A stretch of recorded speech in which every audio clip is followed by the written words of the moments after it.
She stood on her tiptoes, her small hands shaking as she scattered her last 5 crumpled dollars across the counter, hoping, praying, it would somehow be enough. The cashier froze, his smile collapsing when he saw the total, $12.49. The little girl's bright eyes flickered with fear, then disappointment, and finally shame, as if she had done something terribly wrong. "Please," she whispered, hugging her faded pink backpack to her chest. "It's my mom's birthday. I just want her to have a cake." And the bakery, once loud with chatter, steaming espresso, clinking trays, fell suddenly quiet. Asterisk if you've ever lived through something similar. Drop a comment and subscribe the channel. Your voice might help someone feel less alone. The cashier swallowed hard. He was a young man named Aaron, barely 20, with tired brown eyes and flour dusted on his blue apron. He had rung up hundreds of cakes before, but never one with stakes this high. He looked at the little girl, thin, messy ponytail, shoes too big and split at the sides, and he knew she had counted every penny she owned. "Sweetheart," he began, but his voice cracked, and he had no idea how to put into words that $5 would never be enough. The girl's lip trembled. "I can wash dishes," she said quickly, her soft voice trembling with hope. "Or sweep. I'm good at sweeping. I can stay until the store closes.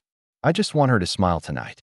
She clutched her backpack tighter, as if holding on to the idea that love could be bought with the only money she had saved. That a woman in line cleared her throat impatiently. A man behind her shifted, annoyed. But Aaron didn't move. He was staring at this little girl like she had just cracked something inside him.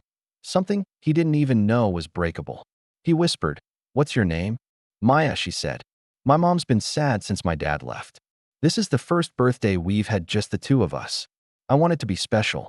Aaron felt his breath leave him.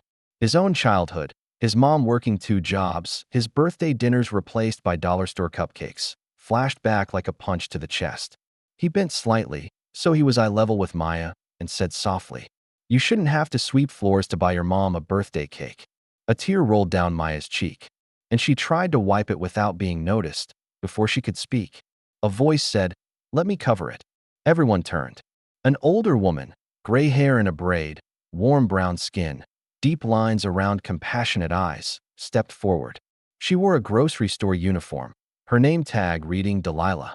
She looked exhausted, like she'd just finished a long shift, but there was a softness in her eyes that made the whole bakery feel warmer. Maya blinked. "No, I can't. I'm supposed to buy it myself." Delilah knelt beside her. "Baby, sometimes kindness is part of the gift. Let me help." But Maya shook her head stubbornly, tears still threatening. "Mom says we don't take from people. We make our own way." Aaron felt something in him rise, an urgency, a protectiveness, a certainty that this moment mattered more than any cake ever baked.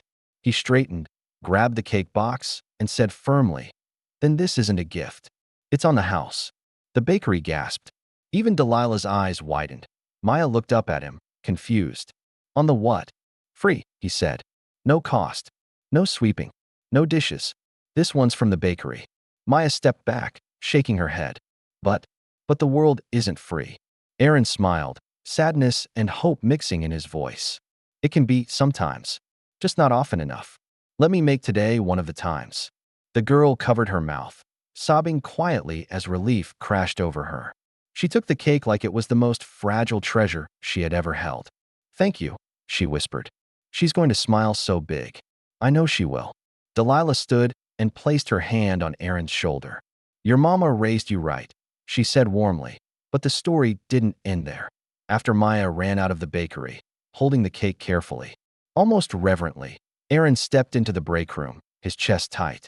He sat on a crate and let out a shaky breath. He hadn't realized how close he had been to tears until now.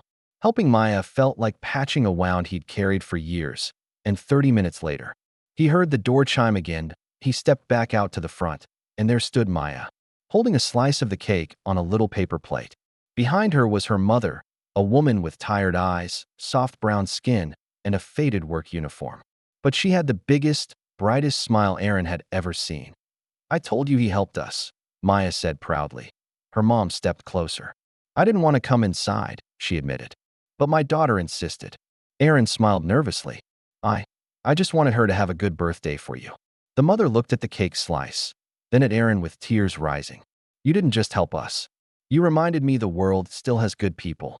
Her voice shook as she whispered, "Thank you for seeing my daughter." She hugged him, quick but full of emotion, and Aaron stood there stunned, feeling like something in his life had suddenly shifted. As they walked away, Maya turned back and waved, her smile stretching ear to ear. "Mom said we'll come back again. Maybe we can buy a whole cake next time." Aaron laughed, wiping his eyes. "I'll be here," he said. And as the bakery door closed behind them, he realized something. Sometimes the smallest act of kindness doesn't just change someone else's day, it changes your own heart forever.